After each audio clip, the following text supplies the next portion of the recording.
Hello friends, Heidi here from Rain Country. God is good all the time. And I'm here today to talk about my favorite teas, blends, and how to make your own teas. And really, before I even get into all the various different types, it's really as simple as just creating your own blend. Some people think they have to follow some strict recipe, but what you have to look at is, are you making a tea because you enjoy the flavor or wanting to come up with different blends for a lovely flavor, or you're looking at teas for medicinal benefits, or both. So I'm going to cover some of that, the things that I do, but how you blend and how much you blend is going to be up to you and your needs. So I kind of categorize some of this, and I'm positive I'm still leaving stuff out because even as I was setting up for this video, oh yeah, I forgot this one. Oh yeah, I forgot that one. Oh yeah, I forgot that one. So I kept adding to my list. So I'm sure there's still more I'm not thinking of. One more thing to know is that there are certain medicinal herbs that just make terrible tasting teas. And while there's some ways that you can blend things like feverfew, I'd never make a tea out of that. I'm not going to prolong the pain of taking feverfew for pain by making it into a tea. I'm going to take it in an extract form. But there are many other medicinal herbs I really like drinking as teas. So again, that's going to be up to you, and sometimes even with the nasty tasting ones, there are ways you can blend them to make them taste better or cover up the flavor.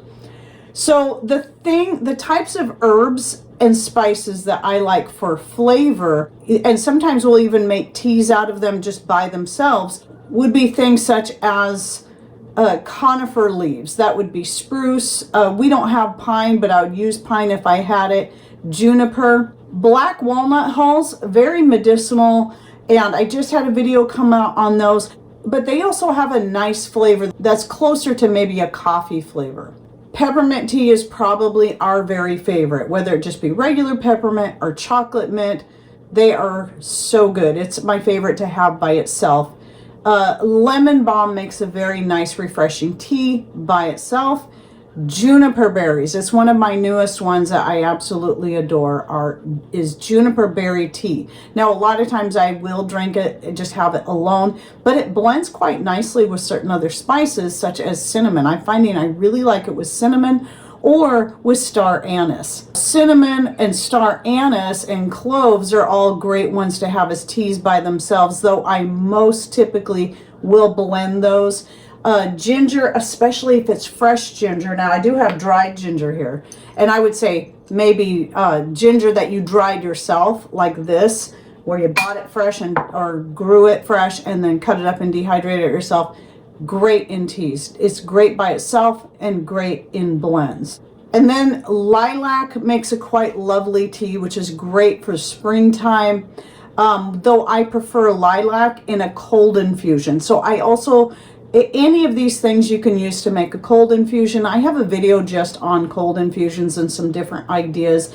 I tend to make those a lot in late spring through summertime, during the hottest part of the year.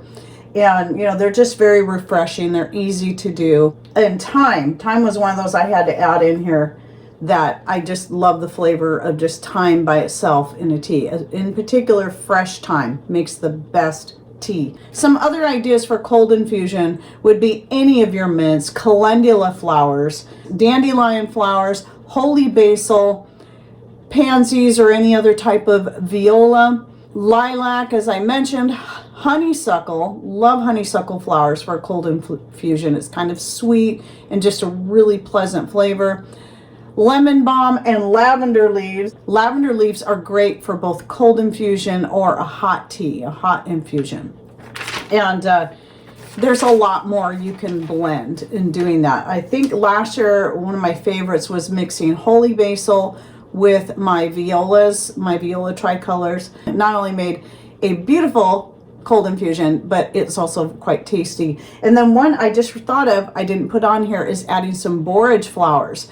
to any of those, any of your blends. It adds a nice cucumber flavor, and again is very refreshing, so it's great in a cold infusion. One thing I do like to add a lot, especially if I'm making a spicy tea, is red pepper flakes, but I also do like blending those with the juniper berries. So if you like spice like that, just add a pinch or so of your red pepper flakes to your various different teas. And I'll talk a little bit more on how to make these towards the end. Let me finish going through my list. So here is a list of herbs that I find I prefer mixing with other herbs because I don't care for the flavor of them by themselves. And one of those is orange mint. I love orange mint. I love the smell, but to make a tea or even a cold infusion with it just alone it's just, I don't know. I don't care for the flavor, but if I mix it like half and half with fresh lemon balm, oh, it's great. It's one of my favorite summertime teas or cold infusions. Because I do both. I'll have hot tea, always, every night have a hot tea, no matter what time of the year it is. But during the day, it is nice to have a cold infusion ready to go in the fridge. Citrus peels, and I just leave the pith on. I don't try to separate that. And especially if you just throw in a few into your pot, and then mix it with something else. And that's why I say they're usually best mixed with other things, especially things with strong flavor like your cloves, your cinnamon, your star anise, your red pepper flakes, and whatever, ginger and other such. Then you have your roots, like, and back there you'll see my tea shelf. I did move one of these, my orange peels, my citrus peels. There, that's why there was a space. But I'll show you a little clip here of the tea shelf. But I have several different things, but you'll see down on the bottom, might be a slightly different order in the video clip, but I have astragalus root and marshmallow root. Now, both aren't bad flavors, but any of your roots like that tend to have a flavor that tastes like a root. I don't know how else to explain it. And I prefer to not make teas out of them alone. I prefer to mix them with other things, especially things that have a nice strong flavor. Again, most likely with my spices. And then there's lavender flowers. Now, some people really like the flavor of lavender flowers. I'm not crazy about them unless I blend it with other herbs. And though that's not one I'll do very often, but that would be something I think I would be really good with ginger, but pretty much any of the spices. I know there was a tea that I made in particular with the lavender, and I can't remember what it was, but because I haven't made it in so long, but you'll find that in the playlist where I had the lavender in there. And it's a pretty good tea. Vanilla is a good flavor to add to that. So if you're making your own vanilla extract, or you're trying to use up some of the vanilla beans that you've used to make vanilla extract and they're just getting kind of old, I'll do that when I take old beans out. I'll use those to make teas and just add them in for that extra little flavor to kind of smooth things out. Now for a list of herbs that they can be good by themselves, but they're a very, very mild tea. So if you like very, very mild flavor, you would like these teas by themselves. Right here is lamb's ear that I just picked, and that makes a nice, just very subtle flavored tea by itself. To me, a lot of these, if I'm making them as a hot tea, I feel like I'm just having hot water with just a hint of flavor, so I tend to like a lot more flavor. Though in the summertime, any of these by themselves I would use for a cold infusion because I don't mind a very subtle flavor when it comes to something that's cold. But also because they are mild flavors, they blend well with anything. You can mix it with any of your other herbs and spices. So anyway, marshmallow leaf, mullein, chamomile, lamb's ear, calendula, dandelion flower. I don't use leaves in tea, but I use leaves in other things for cooking and adding to salads. Pansies or anything in the viola family. So that would be wild violets and so on. Nettle leaf, horsetail, usnea, that's one of the things back there on my shelf. That's, also known around here as old man's beard. Berry leaves, especially like blackberry and raspberry. Strawberry leaves, I don't mind the flavor of strawberry leaves. They wouldn't be my favorite in a tea because they have a stronger green flavor than like your blackberry leaves and your raspberry leaves and even salmonberry leaves. But those have a more mild flavor and blend quite well, and they can have just a subtle berry flavor. In fact, if you're dehydrating berries, like right here, I've got dehydrated blackberries and then dehydrated blackberry leaves. You can even mix the two together, and same thing with your raspberry, and just make a real nice berry flavored tea. Plus you're getting all the benefits from those berry leaves. And by the way, most of the things I'm mentioning, I already have videos out on the benefits. So I'll also be linking to my Herbs and More Benefits and Uses playlist in the description box down below. I know there's a very minimum of 90 videos in there, but I think there's more. But I do talk about the benefits of blackberry leaves, and I talk about the benefits of elderflowers and berries, which right here I have some elderflowers. They have a nice flavor as well, very mild, that will blend well with anything. But yeah, you can check those out to learn more about their different benefits. Holy basil, some people like that as a hot tea by itself. I tend to prefer it either mixed with something or as a cold infusion, which I still usually mix with something like I mentioned earlier with the viola flowers. I already mentioned the lavender leaf, and which is nice and mild and has a wonderful flavor, and the elderflowers. I do like to make a good catmint tea. You could do this with catnip, which I've never tried. I'm assuming the flavor would be very similar. Both are in the mint family. Both are very closely related. They just have some subtle differences, and I have a video out on the differences because it took me a long time to really research and find the actual differences between catnip and catmint. Most people think they're the same thing, and they're just a little bit different. But as far as the plant goes, I prefer growing catmint. I love the color of the flowers and the way it grows. And it is, even though it might not be quite as powerful as catnip, it still has very calming properties. So if I'm feeling stressed out about anything, I can have a pot of catmint tea and feel pretty relaxed. Though I do prefer to mix it with other types of mints that have stronger flavor, or even herbs and spices. So now let's talk about how to make these teas, because it's all going to depend on what you're using to make your tea.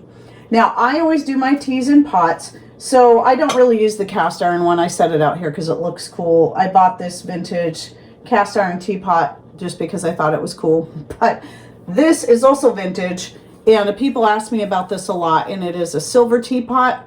When I saw it at a garage sale for $5, I didn't even try to talk them down because I knew it was worth it, because I knew when I saw it, it was silver. But it wasn't until after we got home that we were able to polish it up and scrub it and look real closely. You barely be able to see right there, but I'll try to put a couple pictures here because this pot is so old and has been washed so many times that this insignia here quite faded.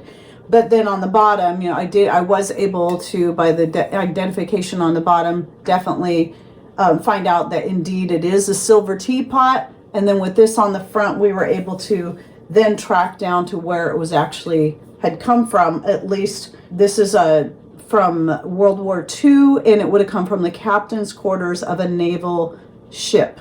So that's why, you know, silver is the one good indicator, is all the little dents. It's been dented and beat up through the years, but this is what I make my tea in predominantly. I always make a whole pot. And for me, whether I'm using the herbs fresh or dried, they just get tossed into the teapot. I just pour my water over it, and then I'll heat it through. Now, how you heat it is going to be dependent on what you're using. So any more delicate herbs like this, or my peppermints, my flowers, the berry leaves, anything like that, anything that's an herb, some kind of dried green or flower, that's going to be something that I would just heat through. I don't want to bring it to a hard boil, and I don't want to simmer it. I just want to heat it through. Lilac flowers as well. And then I'll set it up off the heat if I still have fires going, which we usually do clear up until summer. Then I'll do it on the wood stove and then set it up on a trivet to make sure once it's become very hot, then I set it up on a trivet to keep it warm, and then just let it steep. And then if I'm doing it in here in the summertime, or whenever I'm getting plenty of solar power, then I will do it on the hot plate here. Again, just bring it up to where it's very hot, but not a hard boil, and then turn the heat all the way down, or just take it off the heat and let it just steep for about 10-15 minutes.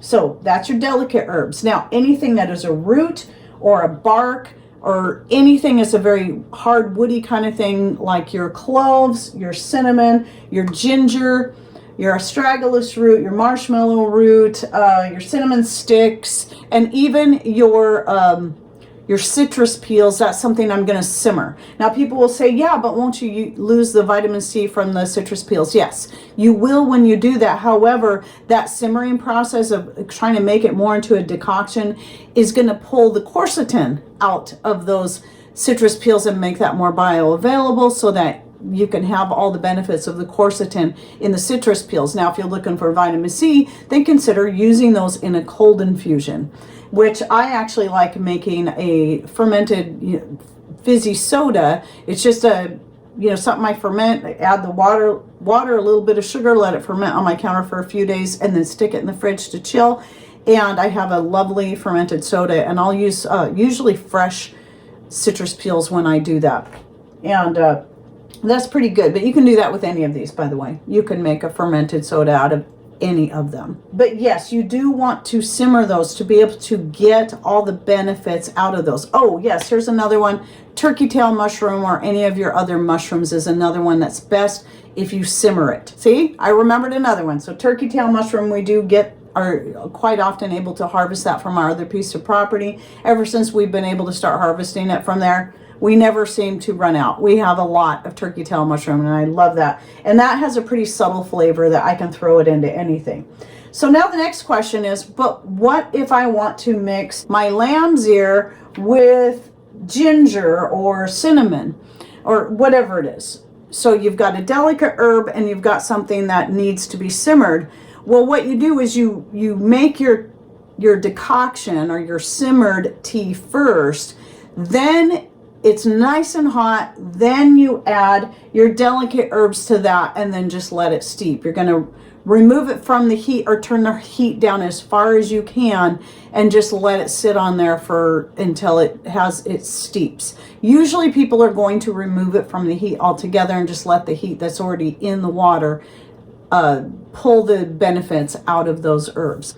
Peppermint tea, even though I like to dry it a lot as it's coming in to get us through the year, because it is for both of us our favorite. As long as I have it coming in fresh, that's all I use. I won't use, and that goes with any of these, I will only use them fresh. The calendula flowers, the thyme, the mints of any kind, I only use them fresh when they're coming in, so that I'm not wasting all that energy to dehydrate up herbs just to turn around and use them right away. Those that I'm dehydrating get saved to take me through the rest of the year. So the orange mint, the lemon balm, and all that.